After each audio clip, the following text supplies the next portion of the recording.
My name is Heath May, and I was the project lead and one of the animators on Unreality, meaning that I wrote the script for it, I did many of the animations, and I put everything together inside of Unity's animator in the very end, which was a very late stage thing. Some of the difficulties that I had to face during it was an issue with timing and scheduling, and having to pick up some of the burden of my teammates when we could not make certain deadlines to make sure that we could make those deadlines.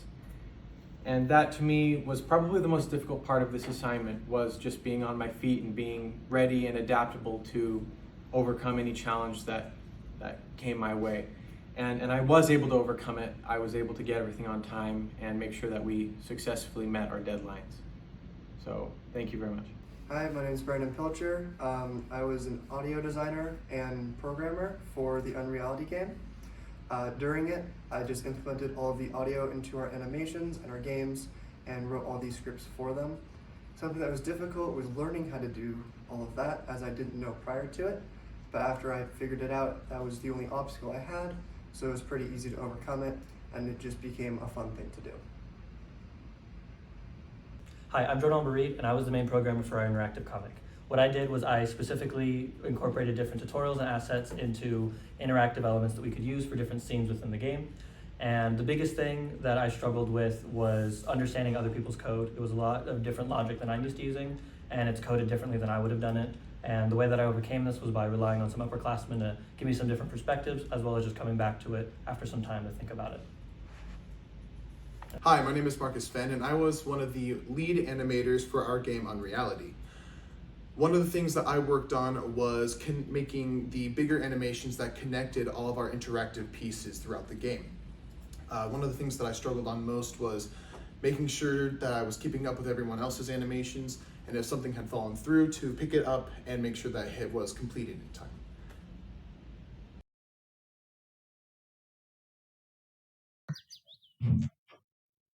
Could be. Is reality a hologram? I think it I could say be. no, Why? Why? because if it is, why has no one proven it so far? If people, if people can perceive a god, it's like, sure, you could perceive it being a hologram too, but if people believe in that, why is there so many fewer people that believe it's a hologram? It's all the same thing. It's something like Jordan said that. You remember when you said like if we're in a 3-dimensional space, we can't understand like the 4th dimension or something? Yeah, that's just kind of how it works. If you're in a 2-dimensional space, you don't understand what happens if somebody walks in the 3rd dimension.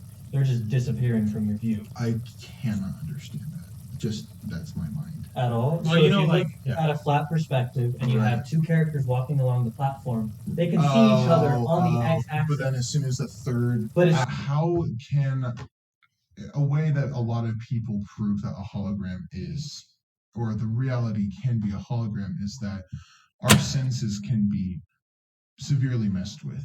I mean, just take for like virtual reality, for example.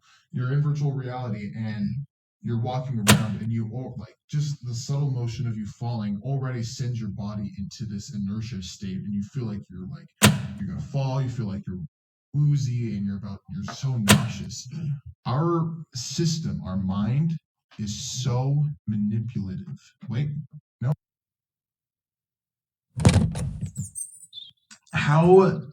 And for speaking on terms of holograms and the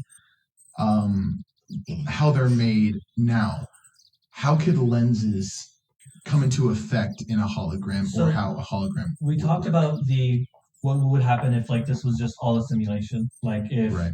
our minds, all of our taste, everything, vision, feel, or touch, all of that is strictly just a simulation of information that our brain has decided to decode in a certain way. Right. The way that a hologram works is it is a lens that is encoded with information.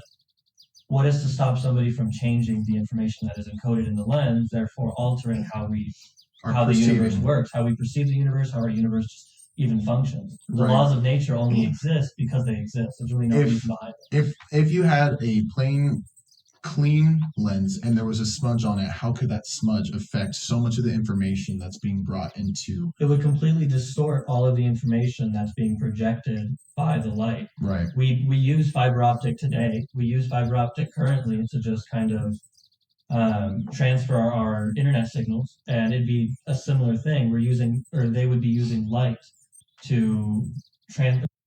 So again, going back to my previous argument, if we can make a character completely aware that he's in a hologram, why can't people today figure that out if we are?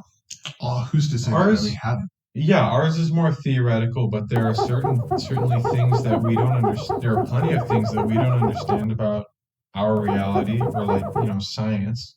What if those are just kinks in our hologram? Or Well, our there's things that simulation? are perfectly explained by us being encoded on a 2D platform. We were talking about this earlier, how our game is a 3D space technically, but it's represented on a 2D screen, and that's exactly how our universe could work. We could just be a 3D world because we perceive it as 3D, but it's all actually just encoded on a 2D disc. Fair enough. Wow. Our entire project in this game is to make the idea that there is a technician creating a world for this character that we're following. Who is to say that that instance is where it ends? How can we say that the technician Reality isn't technician. the reality technician isn't in a hologram himself? I mean, he could be. 'Cause in the right before the final game, which had to do with the final sister, Atropos or whatever, cutting the thread of life. The game cuts to a single frame of a close up of the guy's eyes looking right at you, implying that he kind of broke the 2-dimensional frame of his reality and is looking into us, kind of coming to his senses and realizing My world the is fact made that it was a simulation. And we, in the process of that, when we pulled out and it started to flicker, and it was implied that the technician was getting quite antsy about his situation because really he could be in the same boat as the guy in his simulation. Right.